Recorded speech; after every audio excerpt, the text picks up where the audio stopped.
Hello from Montana. I am here with you to do our lectionary readings for today. Unlike previous devotions that I've done, I'm going to try something a little bit different. Usually I would read through the verses for that week and kind of figure out what I wanted to say about it, write up something and read it for you. But this week I found that I was kind of struggling to decide what exactly it was that I wanted to say, what direction I wanted to go. This is a shorter verse for today, or shorter passage, but it kind of has a lot of different elements to it. And so I found myself writing like 4 or 5 different devotions all going in different directions. So I figured I'd just let the verses kind of speak for themselves and let you see what you get out of it. And I'll share a little bit about my thoughts at the end, but mostly I just would love for you to kind of dwell with this passage in your own way.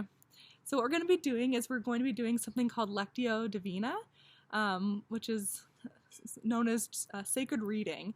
And what it is I will read through the Bible passage for today 3 different times.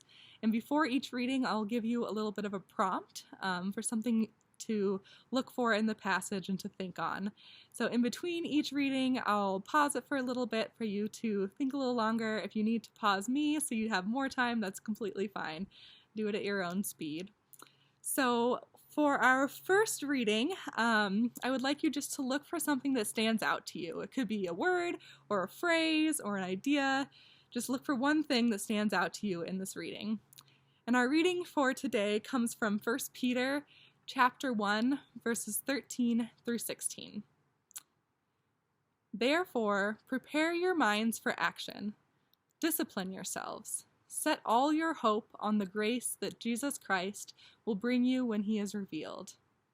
Like obedient children, do not be conformed to the desires that you formerly had in ignorance.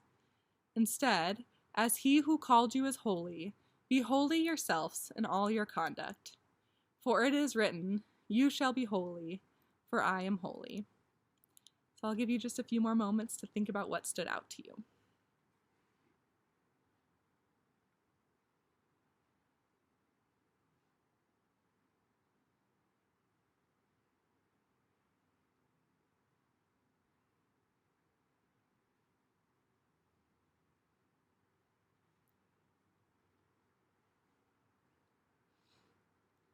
All right.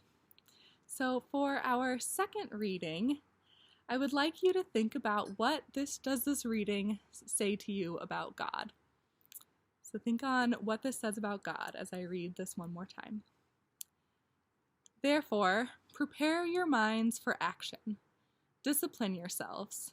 Set all your hope on the grace that Jesus Christ will bring you when he is revealed. Like obedient children, do not be conformed to the desires that you formerly had in ignorance. Instead, as he who called you is holy, be holy yourselves in all your conduct. For it is written, "You shall be holy, for I am holy." All right. So again, I'll give you a few moments as you think about what this tells you about God.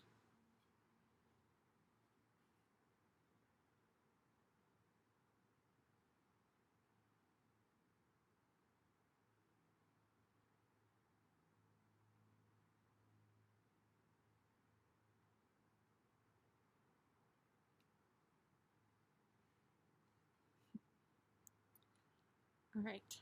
So we are going to read through this one last time. And as I do, I would like you to be thinking about what is this passage asking of you? So we'll begin one last time.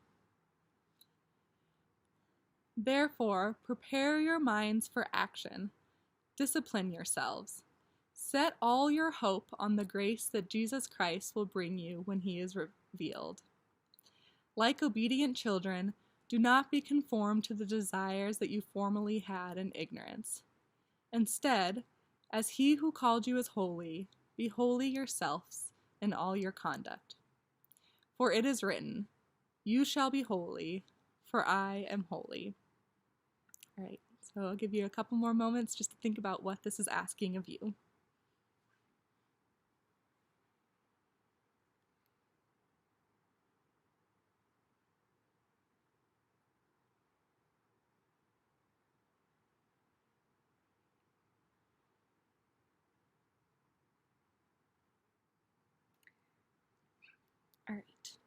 Well, again, thank you so much for joining me today, and thank you for taking part in this activity with me.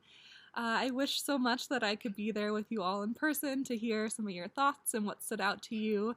But if you feel comfortable, feel free to leave some of your thoughts in the comment section on Facebook. Or if you're watching this on the website, feel free to reach out. I'd love to hear what this meant for you, what this Bible verse meant for you, and what stood out to you, and what it told you about God and what it's asking of us. So, just a little bit about what I was thinking. I promised I'd share my thoughts as well. As I said, there's a lot of things that stood out to me, hence the many different directions I tried to go at first.